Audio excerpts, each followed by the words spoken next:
आराध्या और अंजलि दो बहनें हैं। बाजार में उनकी एक सब्जी कचौरी की दुकान है। उनके पिता नहीं है, घर में बीमार माँ है। अपना एक बागान करके उसी से सब्जी तोड़कर कचौरी की दुकान चलाती हैं। अरे सुन, इतनी सुबह हो गई, अब तक बागान जाने का नाम नहीं लिया। ऐसे बैठी रहोगी तो बागान जाएगी कब? सब्जी नहीं तोड़ेगी तो आज कचौरी कैसे बनाएगी? बागान क्या मैं रोज जाऊं? तू भी तो कभी जा सकती है। रोज मुझे ही भेज देती है ये काम करने। अब मुझे अच्छा नहीं लगता। अच्छा नहीं लगता मतलब? अच्छा न लगे फिर भी ये काम करना ही होगा। ये जो मैं सारा दिन दुकान में बैठकर कचौरी तलती हूँ, क्या मुझे बहुत अच्छा लगता है? तो फिर ये काम छोड़ दो। ये काम हमें अब नहीं करना। अगर ये काम नहीं करेंगे तो खाएंगे क्या? भूखा मरना पड़ेगा। अगर तुझे बागान जाने में इतनी दिक्कत है तो कचौड़ी तलने का काम तू ले, मैं बागान का काम ले लूंगी। नाना रहने दे, तू अपनी जगह पर रह, मैं अपनी जगह पर ठीक हूँ। मैं अभी जा रही हूँ। बस ये आखिरी बार हो, दोबारा मुझे कहना ना पड़े। अगर कहना पड़ा तो तेरे काम मैं लूंगी, मेरे काम तू लेगी और फिर मैं तेरी कोई बात नहीं सुनूंगी। ठीक है, मुझसे इस तरह बात करने की जरूरत नहीं। तू सब सामान तैयार कर, मैं अभी बागान जाकर सब्जी ले आऊंगी। ठीक है, तो मैं दुकान की तरफ जा रही हूँ। तू सब्जी धोकर दुकान पर ले आना। ठीक है, ऐसा ही होगा, तू जा। दोनों बहनों की माँ बूढ़ी कई सालों से बीमार है। पैसों की कमी के कारण सही इलाज नहीं करा पाती, इसलिए साल भर उन्हें ऐसे ही बिस्तर पर पड़े रहना पड़ता है। कहाँ आ गई? दुकान अच्छे से बंद करके आई हो ना? देखना कोई गड़बड़ ना हो जाए। अरे माँ, कैसी गड़बड़ होगी? इतने साल से ये कारोबार चला रहे हैं, अब कोई गलती करेंगे क्या? गुस्सा क्यों हो रही है? इंसान से तो गलती होती ही है, इसलिए रोज तुम्हें याद दिलाती हूँ ताकि कभी भूल जाओ तो कोई समस्या ना हो। अब ये बातें छोड़, तू अपना हाल बता, आज कैसा लग रहा है? जैसा सारा साल रहता है आज भी वैसा ही है। आज क्या अच्छा हो जाएगा? तेरी तकलीफ अब मुझसे देखी नहीं जाती माँ। ये कचौरी का कारोबार करके भी तेरी दवा नहीं करवा पा रही हूँ। जितना पैसा आता है वो घर में ही लग जाता है। तेरी दवा कराऊंगी किससे? अब मुझे इलाज की जरूरत नहीं है। जितने दिन जिंदा हूँ बिस्तर पर ही पड़ी रहूंगी। मेरे पीछे यूं ही इतना पैसा खर्च करने का कोई मतलब नहीं है।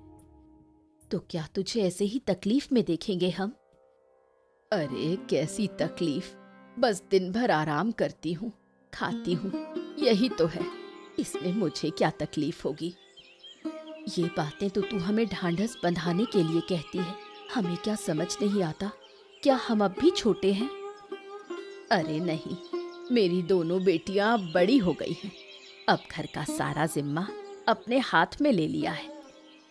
तू चिंता मत कर माँ, हम जल्द ही कुछ करके बहुत पैसा जोड़ेंगे और फिर तेरा अच्छा इलाज कराएंगे। अब तू बिल्कुल ठीक हो जाएगी। चंद्रशेखर बाबू का चमचा रवि कई दिनों से कचौरी की दुकान खोलने की बात कर रहा था। आखिरकार चंद्रशेखर बाबू ने रवि को एक कचौरी की दुकान खोल दी, लेकिन आराध्या और अंजलि की दुकान होने के कारण गांव के लोग वहीं जाते हैं। रवि को कोई फायदा नहीं होता। क्या रे रवि, और भाई तेरी दुकान कैसी चल रही है? मुझे तो कुछ बताया भी नहीं। दुकान दिला दी और मुझे 2 दिन कचौरी खिलाने भी नहीं आया। अरे पूछिए मत बाबू, बस मन ठीक नहीं है। मन ठीक ना हो तो किसी से लगाव भी नहीं होता। अरे अब ये क्या बात हुई, मन ठीक नहीं है? अरे भाई दुकान मिली है, दुकान चलाओ। अचानक से क्या हो गया? आपने दुकान तो दिला दी, लेकिन उधर आराध्या और अंजलि की दुकान के कारण मेरा कोई फायदा नहीं हो रहा। ये तो आपने सोचा ही नहीं। मैं तो बिना वजह दुकान खोलकर बैठ गया हूँ, ऐसा लगता है। कोई नहीं आता, क्या करूं दुकान का? ये बात तूने सही कही। मैं तो उनकी दुकान का सोच भी नहीं पाया। अरे क्या ये बता, गांव के सब लोग वही जाते हैं क्या? तेरे यहाँ कोई नहीं आता? वही तो बाबू, मेरी दुकान पर एक भी ग्राहक नहीं आता, एक पैसा भी मुनाफा नहीं हो रहा। सब उनकी गलती है। ऐसी दुकान खोल के बैठी है कि कोई धंधा ही नहीं कर पाए। अब कुछ कीजिए, वरना मैं दुकान बंद करके ऐसा लगता है कि मैं अरे बस बस बस बस, रुक रुक, इतना गुस्सा काहे हो रहा है? मैं हूं ना, मैं कुछ ना कुछ इंतजाम करता हूं। तो अब क्या करेंगे? सुना है उनका अपना एक बागान है। अगर वो बागान ही ना रहे तो उनकी दुकान कैसे चलेगी? हाँ, ये आपने सही कहा। आपकी ये बात मेरे काम की है। अब मैं बिल्कुल देरी नहीं करूंगा। हाँ तो चल, कल रात ही हम दोनों मिलकर उनका सर्वनाश कर देंगे। अरे मत पूछ, कल तू थोड़ी देर से दुकान आई थी, इसलिए तू वो मजेदार नजारा नहीं देख पाई। क्या हुआ था बता ना दीदी। वो रवि जो हमेशा हमारी दुकान से जलता है, सोचता है कि हमारी दुकान बंद हो जाए, लेकिन उसकी ये उम्मीद धरी की धरी रह जाती है। गांव के सब लोग हमारे पास ही आते हैं। ये तो मैं पहले से ही देख रही हूँ। तू मानेगी नहीं, रवि का चेहरा बिल्कुल देखने लायक होता है, जैसे बिल्ली का मुंह उतर जाए। बिल्ली? अरे चूहे जैसा मुंह हो जाता है, एकदम चूहा मुखी लगता है। चूहा मुखी? ये नाम तो अच्छा है। अब से हम रवि को चूहा मुखी ही कहेंगे। धीरे बोल, कोई सुन ना ले। अच्छा होगा रवि को पता ना चले, वरना मोड़ल के पास जाकर हमारी शिकायत कर देगा। अरे नहीं, किसी से नहीं कहूंगी, बस हम आपस में ही बात करेंगे चूहा मुखी कहकर। तू भी ना अभी तक बड़ी नहीं हुई। मैं बड़ी होना चाहती भी नहीं दीदी। बड़ी होने पर जिंदगी के सारे रंग मिट जाते हैं, हंसी चली जाती है। लेकिन उम्र तो हो रही है, अब तो शादी करनी ही होगी। तू मेरी बात कर रही है? पहले अपनी सोच। तू भी तो मुझसे बड़ी है, अब तक शादी नहीं की। मेरा इरादा पहले तेरी शादी कराने का है, फिर माँ की देखभाल, फिर अगर समय मिला तब मैं शादी करूंगी। अब मैं ये बात नहीं सुनने वाली।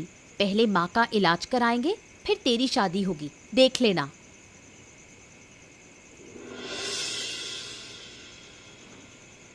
सुन, ये बता, यही उनका बागान है ना? देखना कहीं किसी और के बागान ना हो, वरना उल्टा मामला हो जाएगा।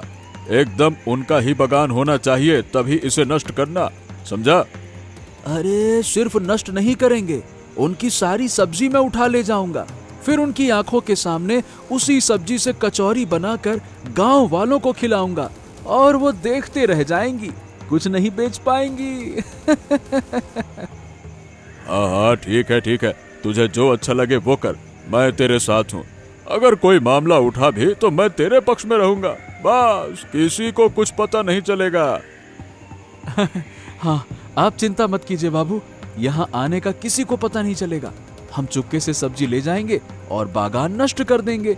ना रहेगा बांस, ना बजेगी बांसुरी। हाँ तो ठीक है, फिर कल से वो कचौरी बेच ही नहीं पाएंगी। हाँ बस यही तो हम चाहते हैं, और इसी वजह से तो मैं यहाँ आया हूँ।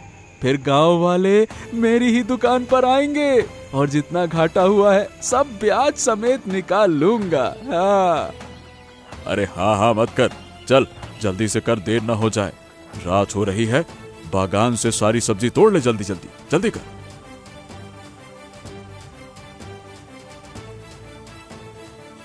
बाबू, हो सब्जी तोड़ना खत्म हो गया, एक भी सब्जी नहीं बची है।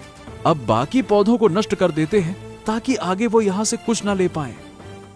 हाँ हाँ, जो करना है जल्दी कर, बातें मत कर, जल्दी कर। सुबह सुबह सब्जियों के लिए बगीचे में गई दोनों बहनों ने बगीचे की बदहाल हालत देखकर रोना शुरू कर दिया। वो समझ ही नहीं पा रही थी कि आगे क्या करे और किसने उनका इतना बड़ा नुकसान किया। ये क्या दीदी, ये हमारे बगीचे की ये क्या हालत हो गई? लगता है जैसे बगीचे पर तूफान आ गया हो। हाँ, मैं भी यही देख रही हूँ। पूरा गांव ठीक है, सिर्फ हमारा बगीचा ही बर्बाद हुआ है। बाकी बगीचे तो बिल्कुल सही सलामत है। हमारा बगीचा किसने बर्बाद किया? जरूर किसी ने दुश्मनी निकालते हुए ये सब किया है। ताकि हम अपनी कचौरी की दुकान सही तरह से ना चला पाएं। अब क्या होगा? सारी सब्जियां उखाड़ ले गए, साथ ही सारे पौधे भी तोड़ मरोड़ दिए। अगर ये बगीचा नहीं रहा तो हम कचौरी की दुकान कैसे चलाएंगे और माँ का इलाज कैसे करवाएंगे? तू माँ के इलाज के लिए सोच रही है, इधर घर का खर्चा कैसे चलेगा वही समझ में नहीं आ रहा। अब तो तंगी में दिन गुजरेंगे। पता नहीं, मुझे कुछ समझ नहीं आ रहा। हे ऊपर वाले, तू हमें ये कैसे दिन दिखा रहा है? हमने तो कभी किसी का बुरा नहीं किया, फिर हमारे साथ ऐसा क्यों हुआ? मत रो दीदी, अब रोने से कुछ ठीक नहीं होगा। हमें नए सिरे से जीना होगा, कोई नया रास्ता ढूंढना होगा। लेकिन कैसे नए सिरे से जिएंगे? रोज सब्जी कचौरी बेचकर ही तो हमारा घर चलता था। अगर वो भी नहीं कर पाए तो हमारा गुजारा कैसे होगा? चलो पहले घर चलते हैं, फिर माँ से बात करके देखते हैं कि वो कोई उपाय बता सकती है या नहीं।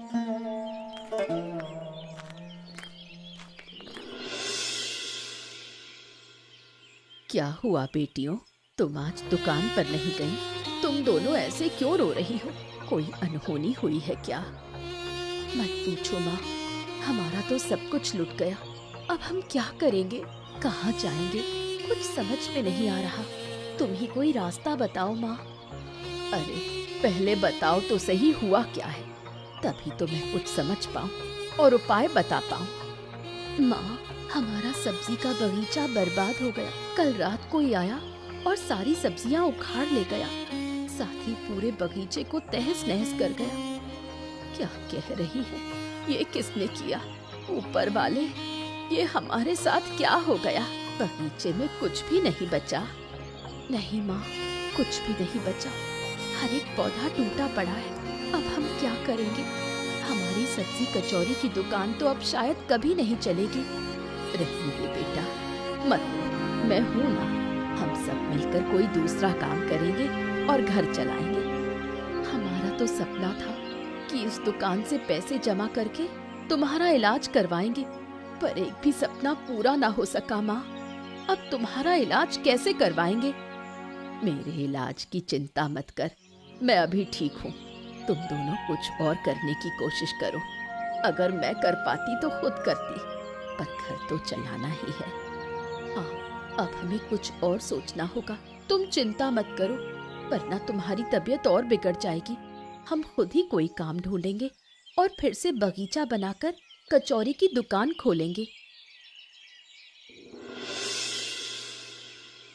दोनों बहनों का नुकसान करके चंद्रशेखर बाबू और रवि बहुत खुश थे, लेकिन सच कभी छुपता नहीं। एक दिन सामने आ ही जाता है और वो दिन आने में ज्यादा देर नहीं लगी। क्या रे रवि, जाकर देखा कि नहीं? मतलब वो दोनों बहनें अपनी कचौरी की दुकान खोल पाई या नहीं? अरे नहीं बाबू, वो तो रोज मुझसे पहले दुकान खोलती है, फिर मैं अपनी खोलता हूँ। आज तो मेरे दुकान खोलने का समय हो गया, फिर भी उनकी दुकान नहीं खुली।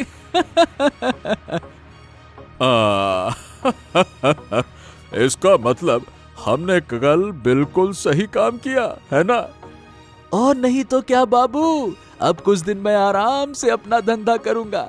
अगर उन्होंने फिर से बगीचा बनाया तो मैं फिर सब कुछ बर्बाद कर दूंगा। पहले देख ले कुछ दिन कैसे गुजरते हैं। मैं तो ऐसा इंतजाम करूंगा कि गांव में कोई और काम भी वो दोनों कर ना सकें। बहुत बहुत शुक्रिया बाबू, आपके साथ होने से मेरा कारोबार अच्छा चलेगा। शुक्रिया से काम नहीं चलेगा, मुझे तो सब्जी कचौरी भी खिलानी पड़ेगी बाबा, वरना मैं मानूंगा नहीं, समझा? खिलाऊंगा बाबू, रोज रोज खिलाऊंगा। अब से तो पूरा गांव मेरी दुकान पर आएगा। हाँ। अरे धीरे धीरे बोल, कोई सुन न ले, दीवारों के भी कान होते हैं। अब इस मामले में कोई और बात नहीं होगी, समझा? हाँ हाँ हाँ ठीक है बाबू, जो होना था सो हो गया। अब बात करके क्या फायदा, अब तो सिर्फ कारोबार करेंगे, बात नहीं। हाँ यही तो सही बात है। चल, चाय खत्म हुई, अब दुकान खोल ले, चल।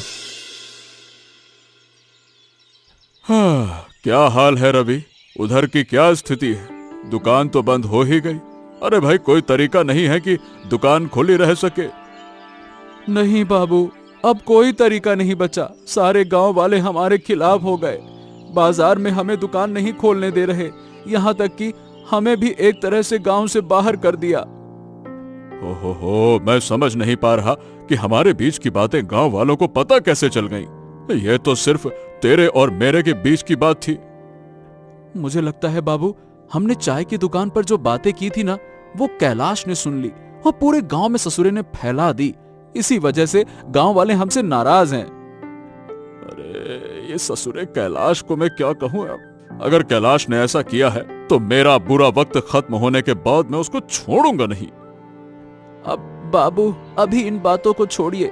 ये सोचिए कि हम करें तो करें क्या। मेरी दुकान तो गई, ऊपर से गांव वाले शायद हमारा न्याय करेंगे और उन बहनों का मुआवजा भी हमसे ही लेंगे। क्या कहा? अरे इतना पैसा हम देंगे कहां से? क्या मैंने पैसों का पेड़ लगा रखा है क्या? अब चूंकि ये काम हमने मिलकर किया है, इसीलिए नुकसान की भरपाई भी हमें ही करनी होगी। पहले देख तो लें, आखिर किसमें इतनी हिम्मत है कि हमारा न्याय करे।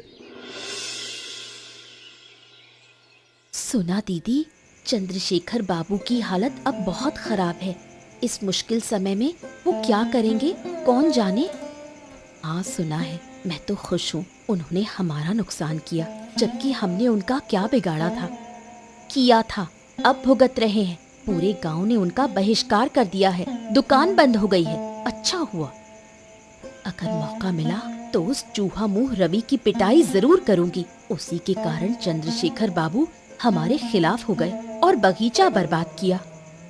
अब तो ठीक हुआ, हमारे लिए गड्ढा खोदा और खुद ही उसमें गिर गए। सुन, अगर वो हमसे माफी मांगने भी आए तो भी उन्हें माफ नहीं करेंगे। पागल है क्या? माफ तो कभी नहीं करेंगे। पहले उन्हें सबक सिखाएंगे, फिर छोड़ेंगे। अच्छा हुआ कैलाश भैया थे, उन्हीं की वजह से सच सामने आया, वरना हम कभी नहीं जान पाते कि चंद्रशेखर बाबू ही दोषी है। अब मैं कैलाश भैया से कहूंगी कि उनका न्याय करवाएं, वरना वो फिर हमें नुकसान पहुंचाने की कोशिश करेंगे। बिल्कुल सही कहा, और जो नुकसान किया है उसका मुआवजा भी तो लेना है। ठीक है, चलो अब माँ के पास चलें, उन्हें ये खुशखबरी सुनाएं। चलो, कल सुबह कैलाश भैया से जाकर न्याय की बात करेंगे।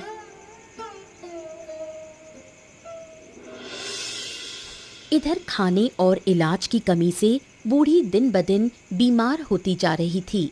दोनों बहनें बूढ़ी की हालत देखकर पागल सी हो जाती हैं।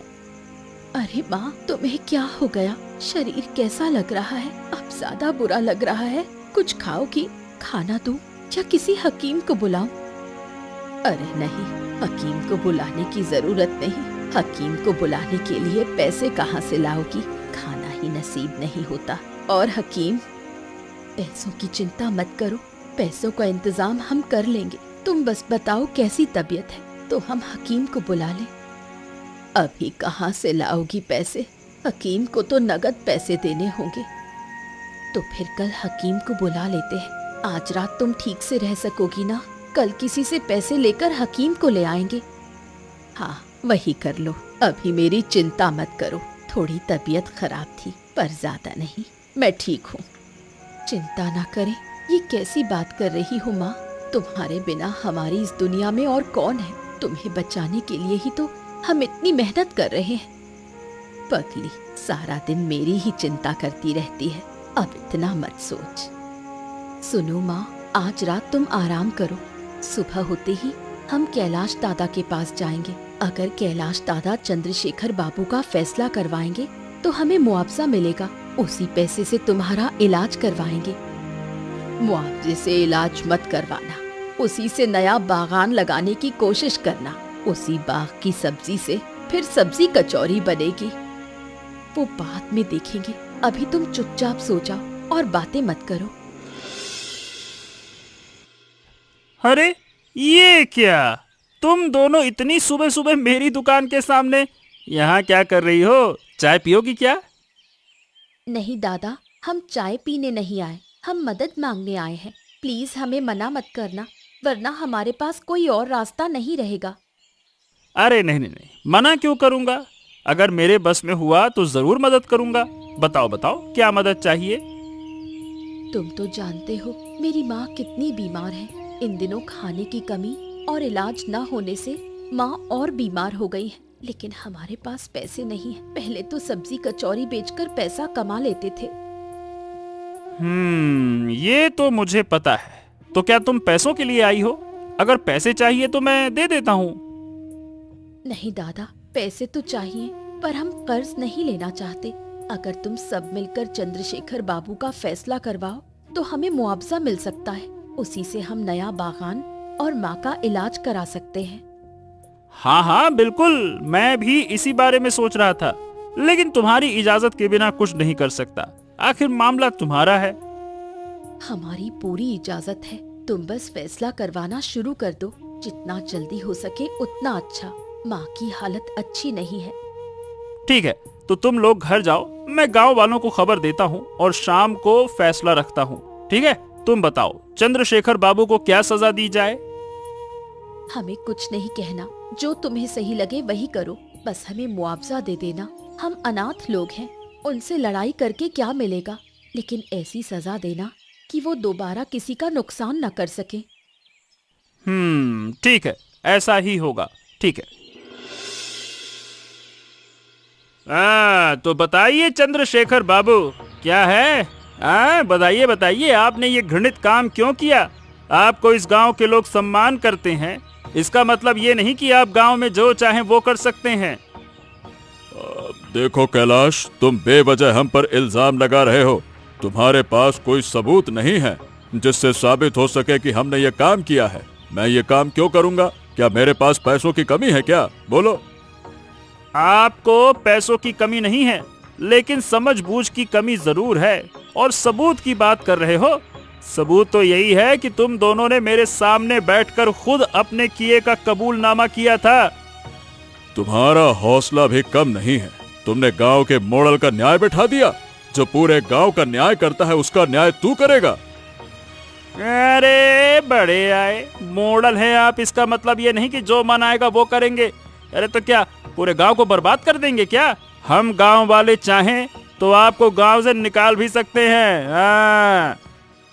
अरे नहीं नहीं नहीं, ऐसा मत करो। अगर ऐसा करोगे तो मुझे गांव छोड़कर जाना पड़ेगा। मैं कहाँ जाऊंगा? मेरा सब कुछ तो यही है। तो फिर चुपचाप हमारी बात मान लीजिए। आप उनका पूरा का पूरा मुआवजा देंगे। जितने दिन उन्होंने दुकान नहीं खोली उसका मुनाफा भी देंगे, और साथ में बगीचे का खर्चा भी पूरा देंगे आप।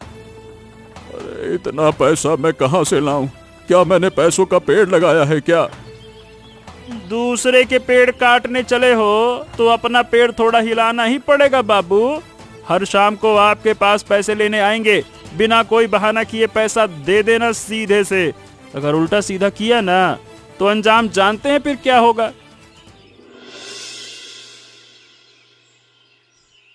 फैसले के मुताबिक गांव वाले सब मिलकर चंद्रशेखर बाबू के घर मुआवजा लेने पहुंचते हैं। उधर रवि तो पहले ही गांव छोड़कर भाग चुका है। बाबू चंद्रशेखर जी, लाइए लाइए, पैसा निकालिए। अरे देर मत कीजिए, लाइए। अब पूरा का पूरा मुआवजा हमारे हाथ में दे दीजिए, हम खुद जिम्मेदारी से उन्हें दे देंगे। लाइए।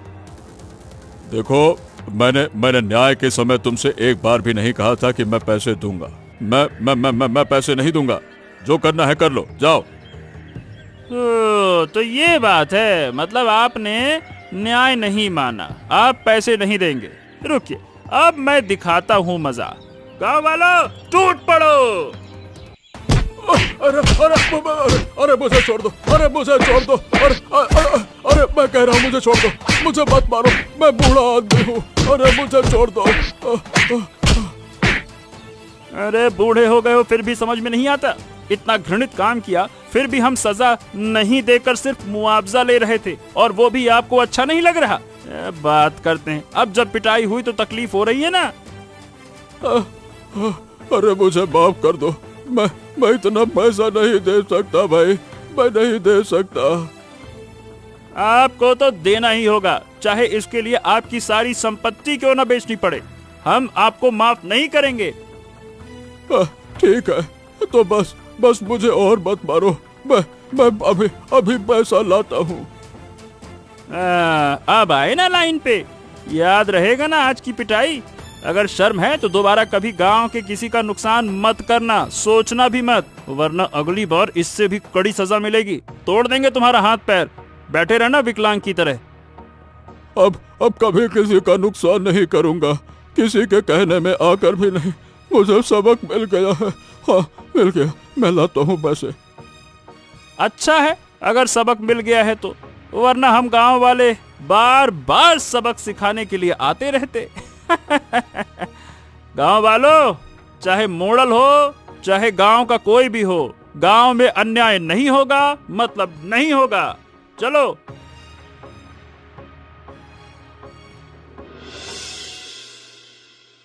चंद्रशेखर बाबू का दिया मुआवजा दोनों बहनों को दे देते हैं। उसी पैसे से वो फिर से नया सब्जी का बगीचा लगाती हैं और अपनी माँ का इलाज कराती हैं।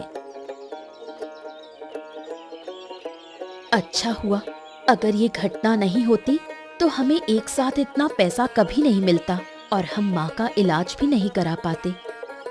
सही कह रही हो, एक तरह से तो अच्छा ही हुआ, इन दिनों हमें काम भी नहीं करना पड़ा और उसी काम का पैसा हमें मुनाफे के साथ मिल गया।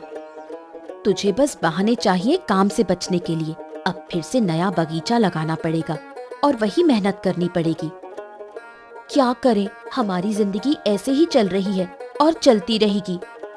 अगर ऐसी जिंदगी पसंद नहीं है तो बता, तेरी शादी कर दूं? नहीं नहीं, बिल्कुल नहीं, मैं बहुत खुश हूँ। अगर शादी करनी है तो तू पहले कर, तू मुझसे बड़ी है, मैं माँ का ख्याल रख लूंगी। जो सुबह उठकर काम नहीं करती वो माँ का ख्याल रखेगी। छोड़, अब बातें बंद कर और काम में लग, बहुत देर हो रही है। अब हम सब्जी कचौरी की दुकान पर जाएं या बगीचे में? पहले बगीचे में जाएंगे, पहले उसे ठीक तरह से तैयार करेंगे, फिर उसी सब्जी से दुकान चलाएंगे। ठीक है तो चल, बगीचा तैयार करते हैं। इसके बाद दोनों बहनें मिलकर सुंदर बगीचा तैयार करती हैं। उसी बगीचे की सब्जियां लेकर वो अपनी सब्जी कचौरी की दुकान फिर से शुरू करती हैं। इसके बाद उनके घर में कभी तंगी नहीं आती। ऐसी मजेदार कहानियाँ देखने के लिए हमारे चैनल को सब्सक्राइब करना ना भूलें।